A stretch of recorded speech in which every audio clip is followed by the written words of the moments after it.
komponen manusia ni ada 4 ya. Kita ada physical, kita ada mental, kita ada emosi, kita ada rohani. So dah 2 minggu dia cakap tentang mental, mental, physical, dan hari ni rohani. Bila cakap tentang rohani ni, sebenarnya baru saya perasan ya, kita ni sebelum kita buat apa-apa, kita kena kenal hakikat diri. Banyak orang dia sesat, banyak orang dia tak tenang pasal dia tak kenal hakikat diri dia. Perhatikan ya, kalau kita, saya dengarlah, saya ni bukan dah ustazah, bukan ilmuwan Islam, tapi dengar ceramah agama di TV saja. Bahawa bila soal kita sebagai roh ni, roh tu rahsia Allah, tapi kita mesti tahu kita datang, roh kita daripada Allah Subhanahu Wa Taala. Dan roh itulah menggerakkan. Banyaklah kata-kata tentang roh ni, Imam Nawawi, Imam Al-Ghazali semua mengatakan roh ni dia macam air di pembuluh darah. Al-Ghazali pula kata macam atom yang kecil. Dan kalau kita perhatikan apa yang para pakar metafizik di luar negara pun, dia kata semua kata unknown, dia tak tahu. Sebab dia kata dia ada teori dari quantum physics di mana dia ambil satu atom tu, dia pecahkan, ada atom, proton, neutron, pecah lagi, last sekali nothingness, kosong. Itulah roh kita sebenarnya. Dan kenapa saya sebut kesejahteraan rohani? Sebab kita mesti ingat setiap kali kita hidup, kita nak 3 perkara, iaitu redha Allah, hidayah dan taufik, dan juga keberkatan. So short formnya RHB. Bukan nak promo mana-mana bank ya, tapi RHB senang. Redha, hidayah, barakah. Dan orang yang paling berjaya ialah orang mendapat redha Allah. Jadi orang tanya pula, macam mana kita ni nak ada dapat redha Allah dan kita redha atas apa yang berlaku? Maka kita perlukan 2 perkara, iaitu kita mestilah sabar bila susah dan syukur bila senang.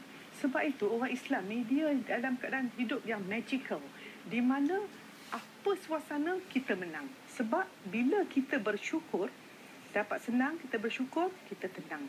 Bila kita dapat kesusahan, kita sabar. So bila 2 perkara ni kita dapat redha. Dan hidayah. Hidayah ni kadang-kadang tanya pada diri saya, bangun pagi tadi kita rasa nak buat apa? Nak jadi ahli syurga ke ahli neraka?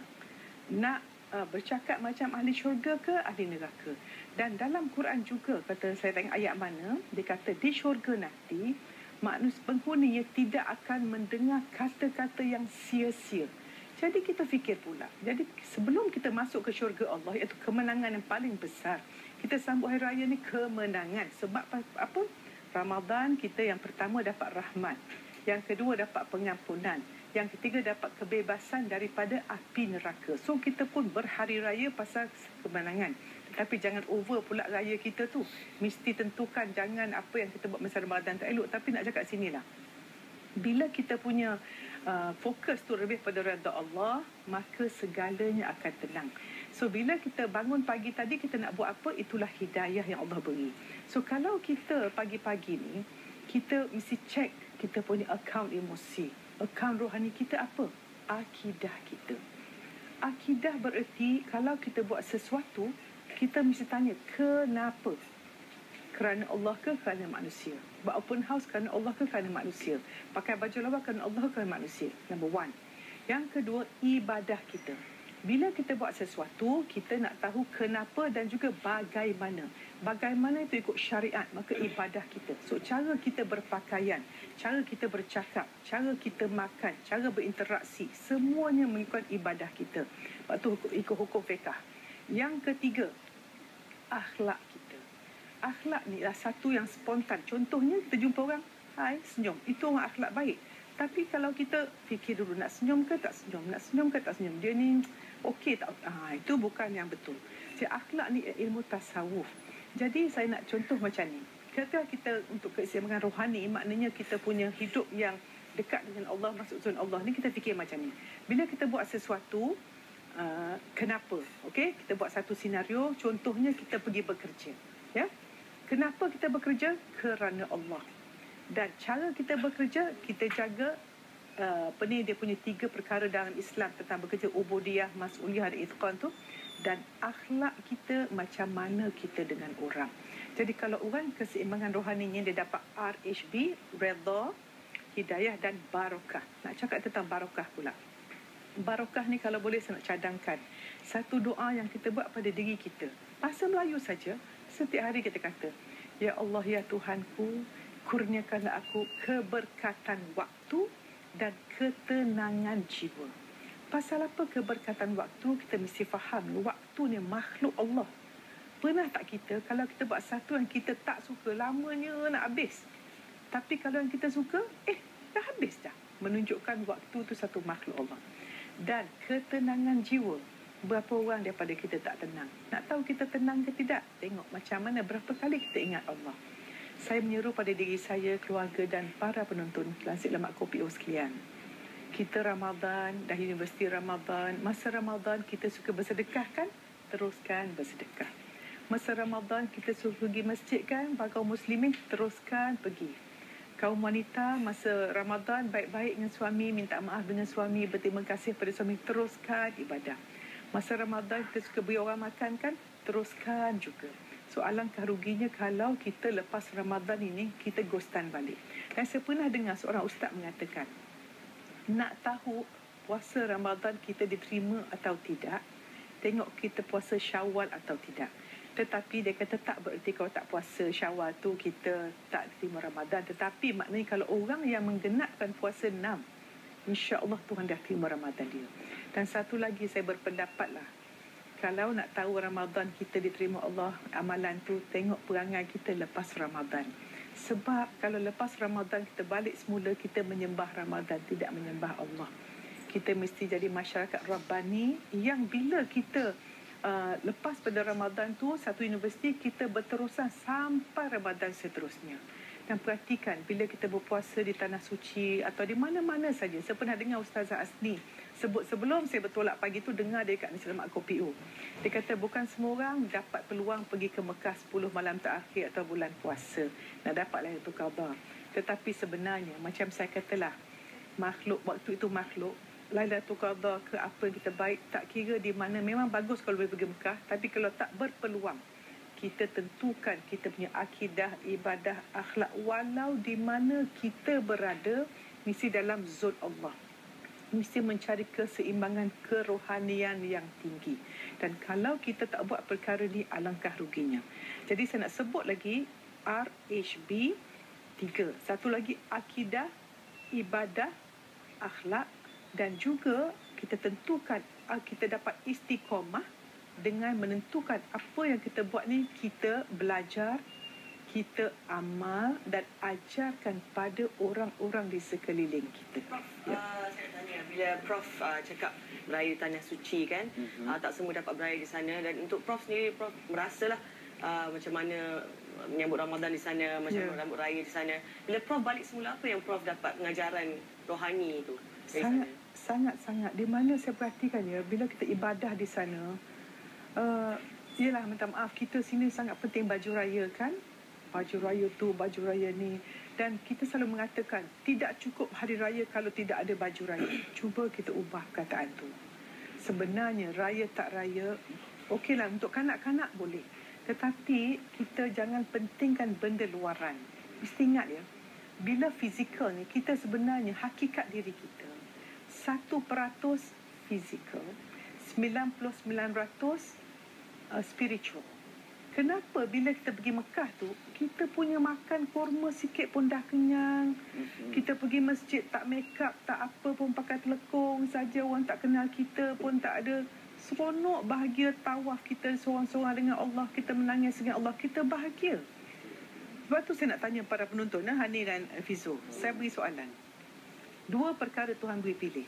Kita dapat semua yang kita nak di dunia ini. 1, yang orang sekarang jadi millionaire, nak ada boat house, nak pergi holiday, nak barang branded. Okey, dapat semua tu. 1 lagi, dapat ketenangan jiwa walau apa berlaku di sekeliling kita. Kedua lah. Yang kedua, jadi bila keseimbangan rohani, kita mesti ingat, rohani kita 99%. So bayangkan hidup kita fokus pada rohani, yang 1% tu nothing. Maknanya kita jadi manusia yang tak pentingkan yang kat luar ni. Tak payah nak over sangat, lawa sangat, branded sangat, mahal sangat. Sebab saya nak sebut benda ni yang mungkin banyak orang tak suka, tapi saya kena sebut. Ada kajian menunjukkan tahap keyakinan diri seseorang akan berkadar songsang dengan dia punya sikap materialistik dia. Maknanya, lebih keyakinan diri pada diri sendiri, lebih kurang barang branded atau barang mahal atau menunjuk-nunjuk dia perlu buat. Tetapi lagi kurang keyakinan diri, lagi kurang imej diri, maka terpaksa dia berlebih-lebihan dalam apa pakaian berlamah, over pasal nak menutup kurang keyakinan diri. Sebab itu saya menyeru diri saya dan kita semua bersederhana dalam apa yang kita buat. Tetapi kalau kita nak tolong orang, kita nak beribadah, membina rohani, biar over, biar berlebih-lebihan. Semayang tarawih, mengaji, biar berlebih-lebihan kat situ tak apa. Tapi yang fizikal ni sikit-sikit saja sudah. Ingat, 1% dengan 99%. Dan apa yang kita ada, lawa macam mana pemuka kita semua jadi makanan ulat. Pernah kisah Nabi Daud, saya tak ingat betul, tidak maafkan aku saya salah. Satu hari Nabi Daud nampak ulat kat tanah. Allah, dia kata, engkau ni ulat kecil aja. Ulat kata, jangan kata aku kecil, engkau jadi makanan aku bila engkau mati nanti. Fizikal kita. Subhanallah. Ya. Dan satu lagi saya nak sebut, mungkin saya dah belum pernah sebut di Nasi Lemak Kopi O. Pernah seorang ulama ditanya, dia nak yang mana? Ni kerohanian yang tinggi ya. Nak tanya Haninga Fizu. Nak masuk syurga ke nak solat sunat dua rakaat? Kau dia beri pilihan. Tuhan kata, awak nak masuk syurga ke awak nak solat sunat 2 rakaat? Ni trick question ni. Trick question. Kalau saya masuk syurga terus. Mesti saya pun. Nak syurga takut neraka kan? Tetapi ulama ni kata apa? Dia kata, saya nak solat. Oi, kenapa? Sebab bila saya masuk syurga, saya bersama makhluk. Tetapi bila saya solat, saya bersama pencipta. Inilah saya nak sebut cara kita mendapat keseimbangan rohani yang azali. Fokus pada pencipta. Kalau orang buat kita nak marah orang, tak marah. Kita lihat kenapa Allah pencipta itu mengizinkan orang ni buat jahat kat kita. Dan bila orang buat jahat kat kita, tanya 2 soalan. Macam apa saya belajar dan bagaimana saya mendekatkan diri kepada Allah Subhanahu Wa Taala. Kalau kita dapat kebaikan daripada manusia lain pun, kita lihat pada pencipta, kita nampak orang tu sebagai alat Allah menyampaikan rezeki. Maka kita tidak taksub atau tunduk atau sujud pada manusia. Kita berterima kasih pada manusia, menghargai, tapi syukur pada Allah Subhanahu Wa Taala. Dan kalau kita sebagai orang ni, kalau kita buat baik kat orang pun, jangan bajet bagus, jangan rasa besar, jangan bangkit-bangkit apa kita buat. Kita tempat lalu rezeki. Kita, Allah izinkan melalui kita sampaikan rezeki pada orang. Maka tidak adalah sombong, rasa lebih dan sebagainya. Okey, Prof. Kita ada pemanggil talian. Hello. Hello, Assalamualaikum. Hello. Hello. Hello, Assalamualaikum. Waalaikumsalam. Selamat Hari Raya. Siapa di sana? Selamat Hari Raya. Saya dari kampung kita lah. Saya Nushita daripada Tanah Merah, Kelantan. Ya, Nurul. Teruskan dengan soalan kepada Prof. Hello. Okey. Hello. Okey, Ya, ya. teruskan. Okey. Saya nak tanya soalan kepada Prof. Sesuai. Assalamualaikum, Prof. Salam, Syuk Nurul. Soalan saya ialah, saya di dalam bulan Ramadan, Alhamdulillah lah, segala amalan, akhlak, akidah semua saya ikut. Alhamdulillah. Sama ada pada suami saya ataupun masyarakat lah kan. Okey, tetapi masalahnya bila selepas saya tu kan, Hello. Ghostan balik. Ghostan balik. Biasalah tu. Hello. Okey, saya faham dah. Masih di talian? Kan dia tanya Terputus. boleh jadi seorang Muslim yang bukan sahaja Ramadan Muslim lah. Betul. Tepat Seorang pandai. yang Yes. berterusan. Istiqamah. Yeah. Ialah Okey. Ramadan Muslim kan? Ya, betul. Semua Sebab- dirti. Betul Hani. So dia kata gini, bila kita buat sesuatu, kita nak tahu buat kerana orang atau kerana masa atau kerana diri kita. Sebab tu yang saya kata. Pernah saya dengar satu ustaz tu kata, kita ni mesti didik anak kita belajar melawan nafsu. Sebab nafsu ni sentiasa dengan kita. So, waktu bulan Ramadan, walaupun benda halal kita tak boleh buat pasal melawan nafsu. Jadi, kalau kita lepas masa Ramadan, kita seronok pergi tarawih pasal orang ramai pergi. Bila dah tak ada orang, tak pergi. Maknanya kita, betul akidah kena jaga. Buat kerana orang, kau kerana Allah.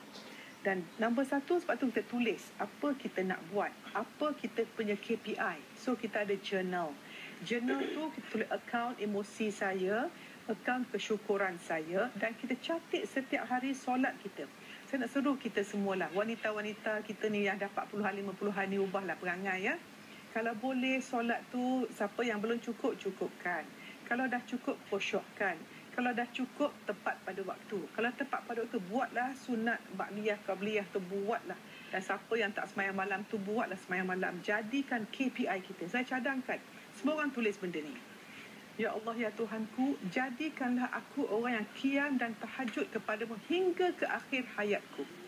Jadikanlah aku yang sujud kepadamu hingga ke akhir hayatku. Sebab ada satu kisah, sahabat Nabi tanya Nabi, ya Rasulullah, Nabi kata, kau nak minta apa? Kau minta, tanya aku. Ya Rasulullah, boleh tak aku nak masuk syurga sama denganmu? Pandai dia, sebab Nabi mesti syurga paling tinggi. So Nabi kata apa? Senang saja, banyakkan sujud. So kalau kita di sini tolong orang, nampak orang miskin, tolong, tapi tak jaga solat, 1 sen tak guna. Jadi bagi yang pemanggil dan saya semua, tulis kita punya KPI. Nak tahajud, tak nak tinggal.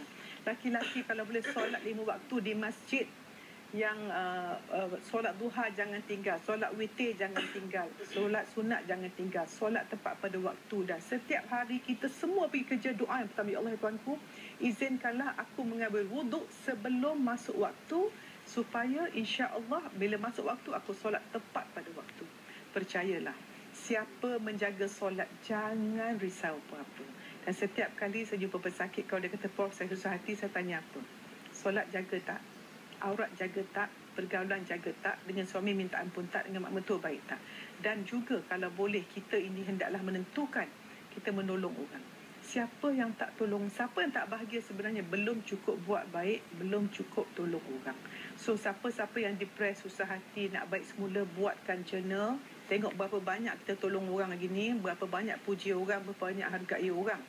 Kita punya indeks mengumpat, buang. Merungut, buang. Mengeluh, buang. Semua buang, insya-Allah. Jadikan journal dan cari kawan-kawan yang baik pada Nurul. Tengok Facebook friend kita ya. Siapa yang newsfeed negatif, delete. Cari fanpage, cari website yang membawa kita kepada Allah. Setuju. InsyaAllah. Okay, negative friend, unfriend, delete Unfriend terus Siapa ajak main video game tu, buang semua. Siapa yang suka ajak Sekarang ni tu. banyak dugaan. Okey Prof, mungkin boleh bagi sedikit tips macam mana untuk mencari ketenangan dalam diri sendiri. Tepat. Orang yang tenang ialah bila orang ingat Allah. Dan 3 hari penting dalam kehidupan manusia. Yang pertama, hari kita dilahirkan. Semua kita sambut. Sibuk sambut birthday. Yang kedua, berapa orang sambut hari di mana dia tahu kenapa dia dilahirkan. Itu hakikat hidup. Dan yang ketiga, paling penting, tolong buat hari ni semua bermula. Kita menyimak kembali kehidupan kita. Jadi Maksudnya? maknanya kita tengok akidah saya macam mana. Berarti saya ni buat apa kan orang. Ibadah, cukup tak solat saya? Zakat saya bayar tak ni? Saya mengucap tapi tak sembah lain pada Allah, tak takut lain pada Allah. Dan yang ketiga ialah kita punya akhlak. Ada tak orang kita tak suka, dan ada tak kita tak suka orang? Ada tak 7 sifat ni yang mana siapa ada ni confirm Izzul tak tenang? Yang pertama, takut selain daripada Allah. Yang kedua, kebencian. Yang ketiga, marah. Yang keempat, dendam. Yang kelima, tamak. Yang keenam, tahyul, suka sangat makhluk-makhluk halus, tak habis-habis makhluk halus. Dan yang ketujuh, lupa, tamak, benci, dendam, dengki.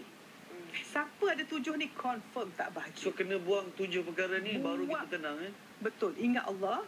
Maknanya akidah betul, ibadah betul kan, dan kita punya ilmu tasawuf. Kita punya akhlak tu kena belajar. Sebab tu banyak orang, macam ni saya nak 3 senario boleh ada masa. Bayangkan seorang ni, dia percaya pada Allah tapi tak solat. 1 sen tak guna. Percaya pada Allah, solat bagus, akhlak tak bagus. Tak guna. Seorang lagi, baik akhlak bagus tapi tak solat pula. So kita nak orang yang akidah kuat, ibadah cukup, akhlak bagus, alangkah bahagianya. Sebab kita tak tenang pasal kita tidak menenangkan orang. Kalau kita nak ketenangan, beri ketenangan pada orang. Kita nak 3 perkara dalam dunia ni. Apa dia? Ketenangan, kebahagiaan dan kebebasan. Macam mana dapatnya? Beri pada orang baru kita dapat. Ingat formula kita ada, beri, dapat. Give and take. Give and take. Apa Ya. kita beri, itu kita dapat. Itulah dia, jelas sekali daripada Profesor Dr. Muhayyam Mohamad. Saya bila dengar Profesor bercakap ni, saya sampai speechless sebenarnya. Menaik Dia aura. terus masuk ke dalam jiwa saya. Alhamdulillah. Terima kasih banyak-banyak, Prof. Terima kasih. Terima kasih, Dan Prof. saya Baca kami harapkan pelajaran tadi.